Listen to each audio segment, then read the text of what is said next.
guys, we're here at the Bennettsville Fire Department with Chief Chris Burks, and he's going to introduce his team.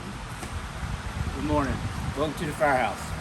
I'd like to introduce you to Captain Griggs. He's our fire marshal. He's going to talk to you about smoke alarms. Introduce you to Freddie. He's our cat.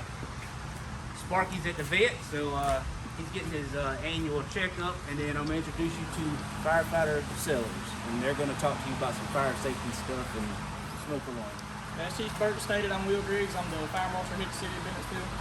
We're going to go over smoke alarms and the two different types of smoke alarms. We have one that has a 10-year battery, and then we also have one that runs off of a 9-volt battery. Some tips for smoke alarms: you want to test them monthly.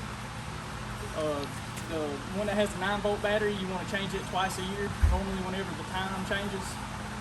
To test them, you'll just press the test button in and hold it, and it'll have 3 beeps that goes off.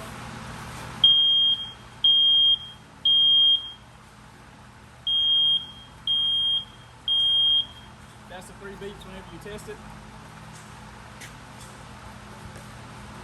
Another thing about a smoke alarm is another sound it makes is a chirping sound.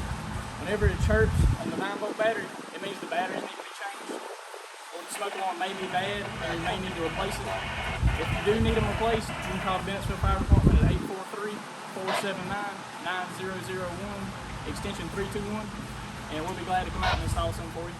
Now I'm going to turn it over to firefighter Sellers, and he's going to deliver the core 4 safety methods. Hey everybody, I'm Spencer Sellers. I'm a firefighter on A shift. Now today I'm going to talk about the core 4 safety methods. The first one is right alarm, right location. You should have a smoke alarm in every room in your house. Every room that you would sleep in. So all of your bedrooms and any living rooms or rooms that you could fall asleep in. If you have gas appliances like gas heat, you need to have a carbon monoxide alarm. And typically you would want to put those about at least 5 feet from every appliance. The second one is going to be create a fire escape plan.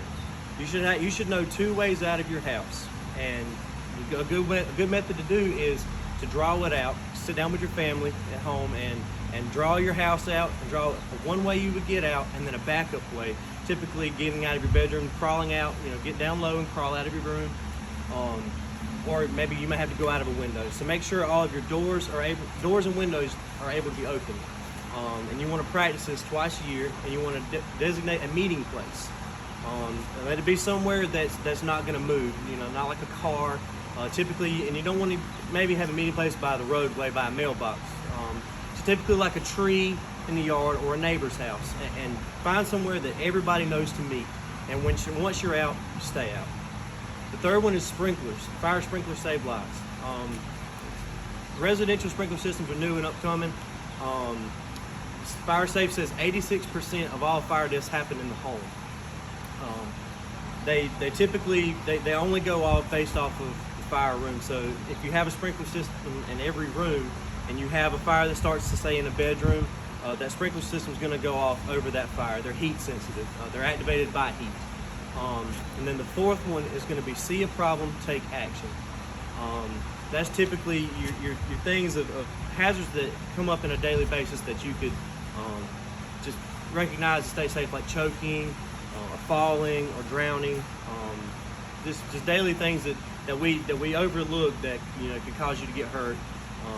So those 4 methods right there are the core 4 safety. All right, so now we're going to take a look at our first out apparatus here at the headquarters station. It's our newest apparatus, our Squad 41.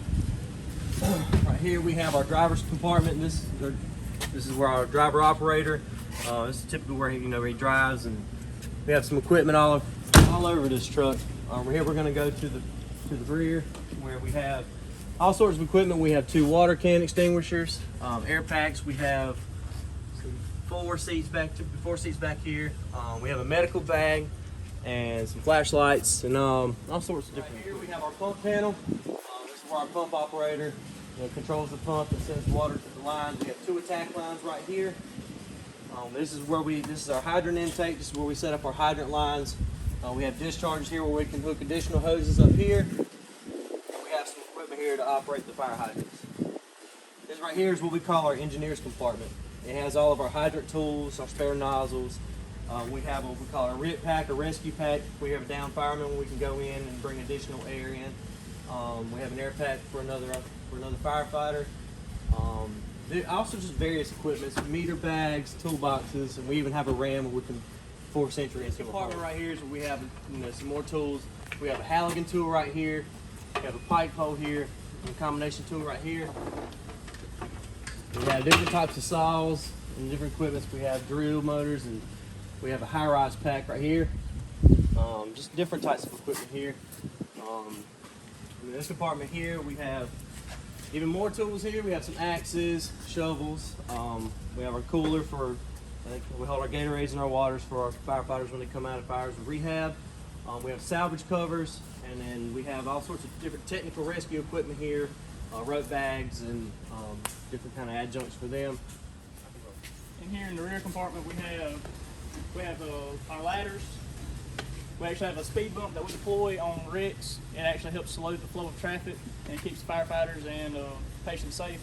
We have a short section of 5 inch here, a section of 2.5, and then up top we actually have a pre-connected 2.5 line, and then we have a dry section of 2.5, and then we have our 5 inch supply line.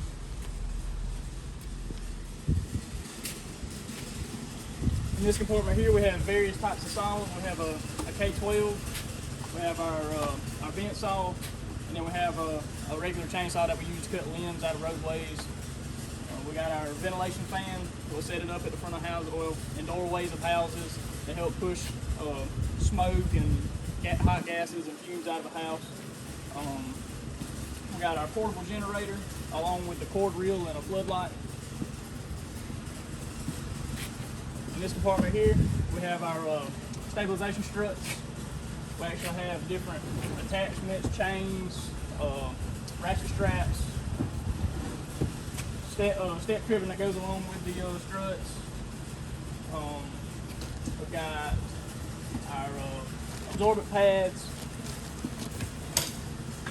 tarps. In this compartment here, we have our cribbing, which we use to stabilize vehicles. We actually have our lift bags, and we use this cylinder here to inflate them along with the controllers in this orange box. And down in the bottom of the compartment, we have our extrication tools, and firefighter Sellers is going to demonstrate how to operate. So these tools right here, they're battery powered, and the batteries control a hydraulic pump inside here that actually turn the pump so we can operate them. We have other sets of extrication tools that are run by an external hydraulic pump that has hoses that we have to connect to it. But the advantage with these tools are we're able to actually carry them off the truck, and we don't have to worry about hooking up any hoses. We just slap a battery on it, and we get to the car, and we can get people out of cars a lot faster. But they've been a huge help to this department since we've had them. Like I said, all of these are battery powered. And right here we have engineer Richard Lanthier. He's going to show you piece by piece all the turnout gear that we wear whenever we go to fires. As you can see, it's quite a bit of equipment.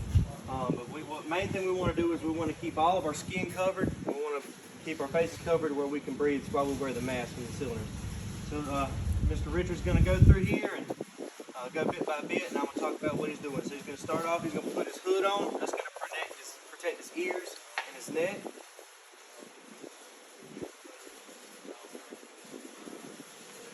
Okay. Now he's going to slip out of his shoes and he's going to put his bunker pants on. So as you can see, we roll them down over the boots. That lets us jump into them quickly, so you can just pull them right on, and he's already dressed with his boots on. He's moving a lot slower right now for demonstrative purposes, but typically we do this under 2 minutes, really. That way we can get on the truck and get going out the door. So next he's going to put on his coat. His coat has a protective liner on the inside that kind of protects him from the heat. His sleeves go over his hands, that way he can keep his wrists covered when he puts his gloves on. Now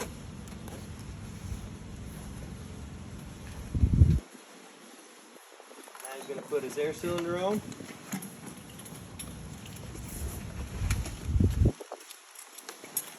These air cylinders right here typically on average gives a fireman about 30 minutes worth of air, depending on the task that they're doing. You'll see hanging to his left is a thermal imaging camera. That's become a big help to us. It detects heat. We can find victims if they're trapped.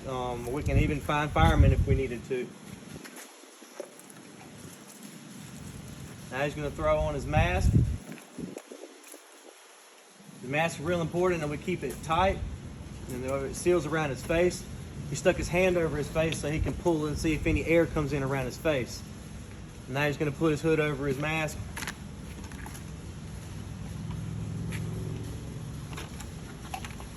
And of course now he's going to put his helmet on.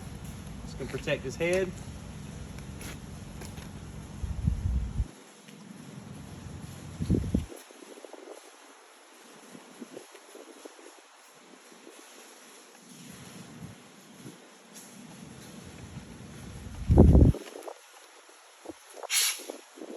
Finally is regulated. That gives him breathing air. So if you'll notice around Engineer Lance here, there is no naked skin. All of his skin is protected. That's one main things we worry about. We want to put our gear on quickly, but we want to put it on correctly. That way he has no skin that's, naked to where he would get any burns. He's got all this equipment on. He looks kind of scary, but he's just a human being just like the rest of us. So if your house ever does catch on fire and you have to see us and you see us in this equipment, we don't want you to hide and we don't want you to be scared of us. We're here to help you. I said all this equipment can be a little intimidating, but that's to keep us safe. But underneath all that gear, he's the same fella as the rest of us. Thank you for visiting the firehouse today. We hope you enjoyed it. If you ever have any questions or want to come see any of the equipment that we use, you're more than welcome to always stop by. All right, guys. I hope y'all enjoyed today. We will see you next week.